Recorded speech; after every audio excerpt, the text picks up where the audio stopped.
Bom, olá a todos, mais uma vez, sejam muito bem-vindos a mais essa aula de Geografia. E nessa aula estudaremos um tema interessante, um tema importante e que gera reflexões.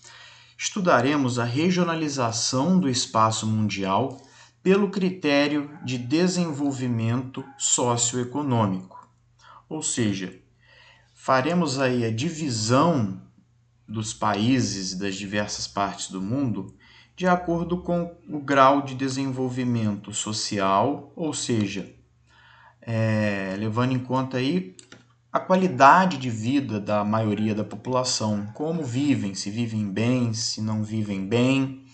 E também é um critério de regionalização que leva em conta a qualidade de vida e também questões econômicas, principalmente o grau de tecnologia empregado nas atividades econômicas. Inclusive, essa regionalização ela é a que vigora atualmente aí, nos meios acadêmicos da geografia. Interessante fazermos, antes de iniciarmos propriamente essa regionalização do mundo pelo critério de desenvolvimento socioeconômico, é importante fazermos um apanhado das regionalizações do espaço mundial. Inclusive, nós já temos vídeos mostrando as regionalizações do mundo que foram feitas antes dessa. Temos vídeos aqui no canal. A primeira regionalização do espaço mundial, vamos dizer assim, é aquela eurocêntrica, que divide o mundo em velho mundo, novo mundo e novíssimo mundo. Temos também aquela regionalização do espaço mundial durante a Guerra Fria, em que o mundo ficou dividido em primeiro mundo, países capitalistas ricos, segundo mundo, países socialistas e terceiro mundo, os países aí capitalistas pobres ou não alinhados. A regionalização do espaço mundial à época da Guerra Fria costumamos dizer que era uma divisão leste-oeste do mundo. Por quê? Porque a maioria dos países socialistas se encontravam no hemisfério leste ou oriental. E a maioria dos países capitalistas se encontravam no hemisfério oeste ou ocidental. Então, por isso que a regionalização do mundo à época da Guerra Fria, costumamos dizer que o mundo ficou dividido em leste socialista e oeste capitalista.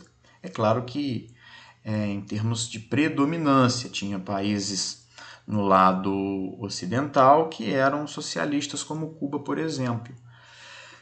E essa regionalização, pelo critério de desenvolvimento socioeconômico, costumamos dizer que também é uma regionalização norte-sul, porque a maioria dos países encontram-se no hemisfério ou na porção norte do mundo, enquanto os países subdesenvolvidos, a maioria, encontra-se no hemisfério ou na porção sul do mundo.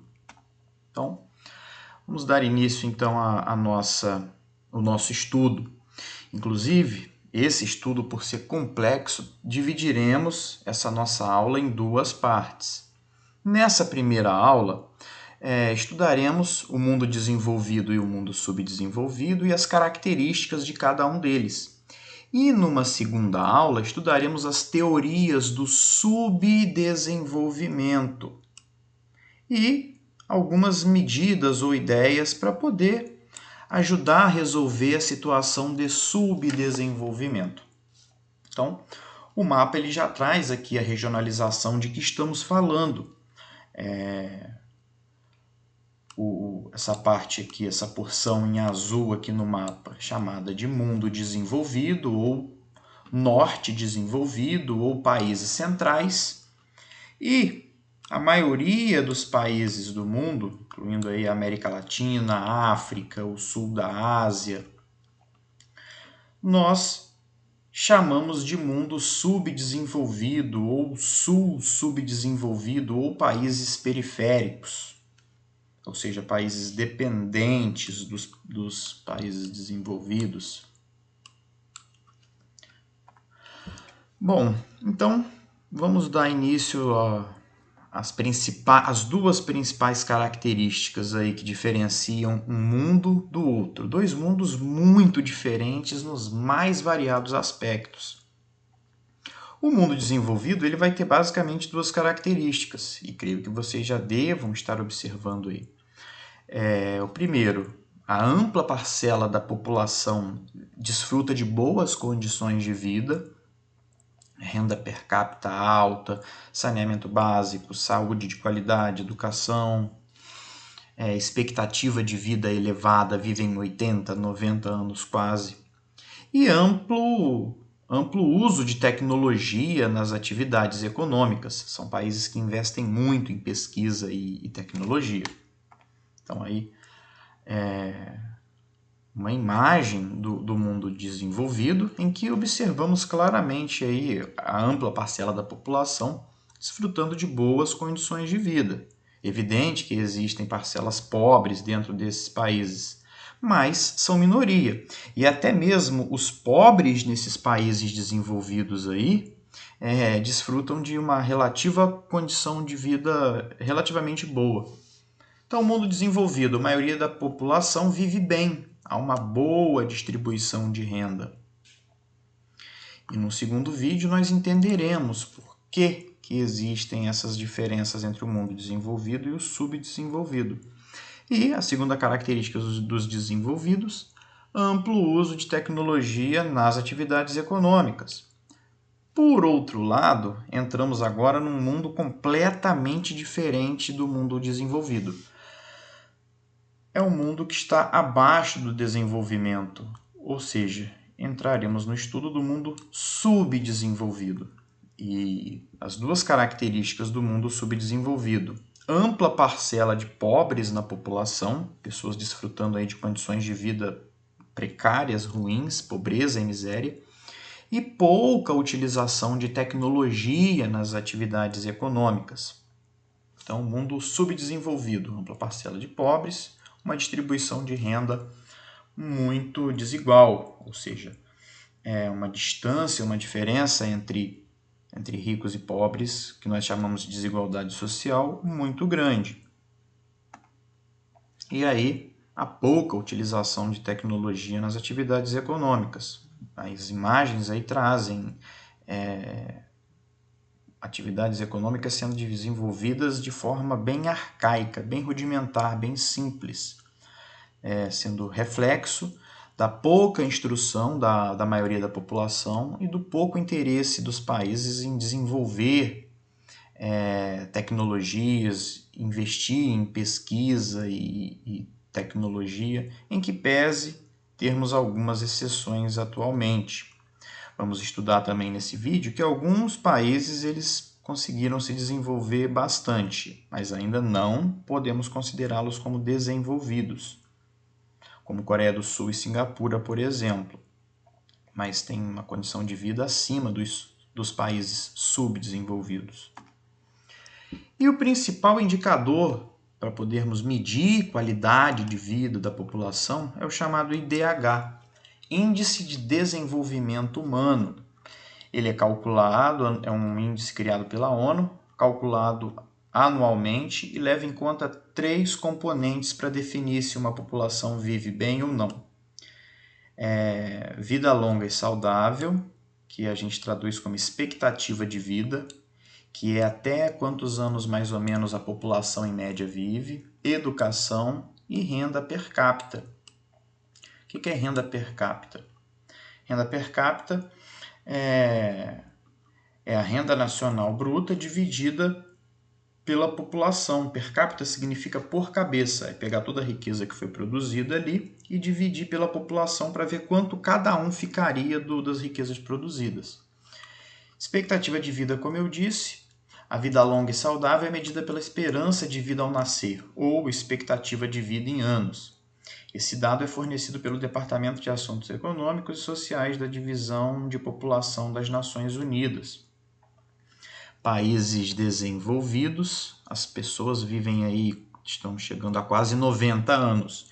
E tem países subdesenvolvidos que a população vive 40, 50 anos, muito pouco. Outro indicador que mede a nota do país no IDH, além da renda per capita e da expectativa de vida, é a educação. Então, o índice de educação vem da média entre anos de estudo e expectativa de anos de estudo. Estes dados de 2013 são fornecidos pelo Instituto de Estatística da Unesco, Organização das Nações Unidas para a Educação, Ciência e Cultura.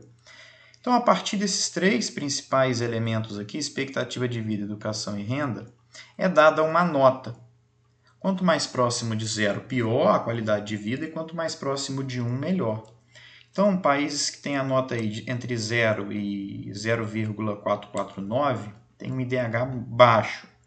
Entre 0,550 e 0,699, IDH é médio. 0,7 a 0,799, IDH é alto. E acima de 0,8, IDH é muito alto. Então, países aí que esbanjam sempre posições no ranking do IDH, Noruega, Austrália, Nova Zelândia, são sempre países que se destacam no IDH, ou seja, se destacam em saúde, educação, renda.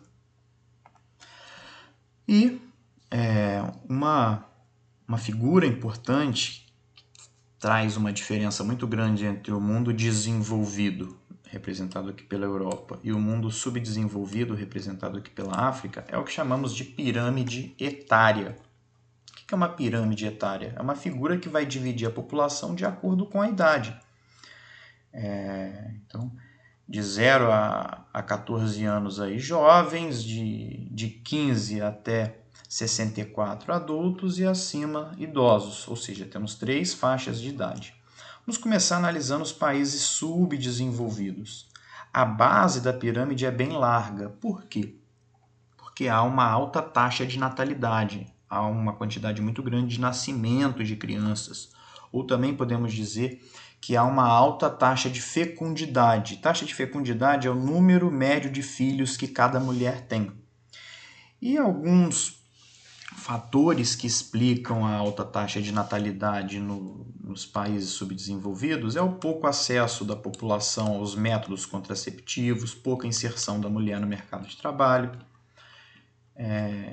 além de elementos culturais. E quando analisamos uma pirâmide, analisamos principalmente a base e o topo. O topo aqui são os idosos e observamos uma quantidade de idosos muito baixa nos países subdesenvolvidos. Por quê? Porque a expectativa de vida é baixa, é difícil passar dos 50, 60 anos, por conta de saneamento básico deficiente, pouco acesso a vacinas, medicamentos. Por outro lado, analisando a pirâmide etária dos países desenvolvidos, representado aqui pela Europa, temos o contrário. A base aqui desses países é estreita, ou seja, a taxa de natalidade ou a taxa de fecundidade está diminuindo. A quantidade de filhos, de nascimentos, ela está encolhendo. Inclusive, tem países que passam até por problemas de envelhecimento da população. E por que está diminuindo a quantidade de filhos nos países desenvolvidos? Inserção da mulher no mercado de trabalho, a cultura de que o filho ele atrapalha o crescimento profissional, o crescimento pessoal, além de amplo acesso aos métodos contraceptivos. E, por fim, analisamos aqui o topo da pirâmide etária dos países desenvolvidos. Vemos um topo mais largo. Significa que há muitos idosos. Por que há muitos idosos? Porque a expectativa de vida é alta. A população desfruta de boa qualidade de vida, saneamento básico completo, acesso à saúde pública de qualidade.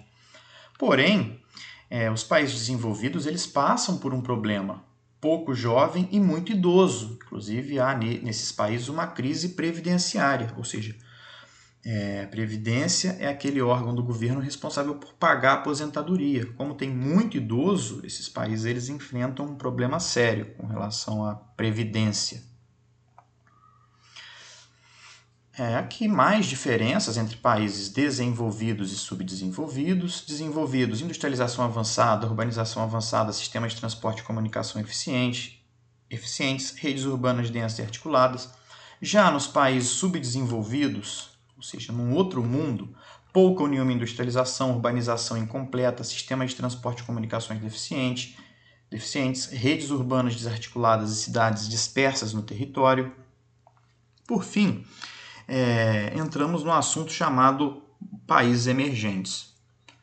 E por conta, basicamente, de a classificação em dois mundos, desenvolvido e subdesenvolvido, ela acabava não sendo suficiente e adequada, porque, com o passar dos anos, uma série de países dentro do mundo subdesenvolvido, eles começaram a ter um crescimento social e econômico muito grande.